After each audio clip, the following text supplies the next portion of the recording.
A lot. 12 canvases. People are fired up. They're ready to go. We're 17 days before Election Day. And since 80% of our voters vote by mail, that means we have a lot of opportunities to talk to people who are making their decisions even today. Some really critical elections going on. Three things that I'm not going to give you my whole spiel, but three things that I would say. First and foremost, we're actually in an area that's very important to me personally.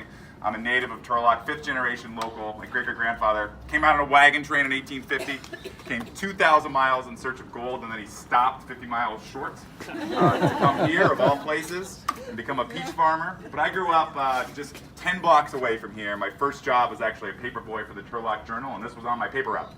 And so this is a home that's very important. Not all the homes you're going to be talking to today were on my paper route, unfortunately, or then we'd win the landslide because I was a good paper boy. But this is an area that I love very much, and I'm running because most kids in this district don't have access to the same opportunities that I did. We live in a district where 80% of our kids are on free or reduced lunch, and most critically, where 50% of the residents in this district are on Medicaid, which means that our congressman's vote a year and a half ago, May 4th, 2017, would have kicked 100,000 residents off health insurance. It's a very personal issue for me because my younger brother David is one of those. He was born 10 weeks premature, less than 2 pounds when he was first born. He spent the first 2 years of his life in and out of a hospital, including Emmanuel, literally a block away, right outside. And when he came out of Emmanuel for the last time, he had a healthcare bill 104 pages long. Luckily, we had the insurance to take care of it. Now he's healthy. He's our best canvasser, knocking on doors today out with us. But my brother would not have insurance until he's 65 and on Medicare because of that vote. That's what we're fighting for today. Because on every issue, this is a district where we're going to be deciding whether or not Democrats take back the House in 2018. This is a district where we're polling 48-48, dead even. It's going to be an election decided by as few as 1,000 votes, which means literally the people here and the voters you're talking to today could decide the fate of this election. That's how close this is going to be.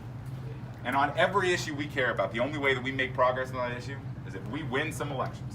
That's what we got to do. And let me just close by talking about a moment that I think about every day. Election night, November 2016, 2 years ago. My wife and I, we had an election night party. We had all our friends over. It's bottles of champagne we were so excited to open. My wife baked 50 cookies in the shape of all 50 states. And we had some blue frosting. We were really excited to put on the states when they were called. Thought this was a great idea. And like many of you, probably all of you, we ended that night shocked and devastated, realizing that the country we loved was not the country reflected in the election results that night. Even worse, we realized the people we loved, the folks with pre-existing conditions like my little brother, would be hurt by the policies of the next 2 years.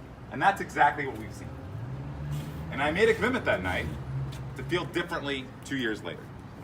Been working for that every single day since then. We're now 17 days away from that opportunity, a chance to wake up on November 7th feeling like we did everything in our power to make it happen.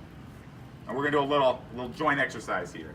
Raise your hand if you know of an immigrant in your community, a loved one who would be impacted by the immigration code of the last couple of years.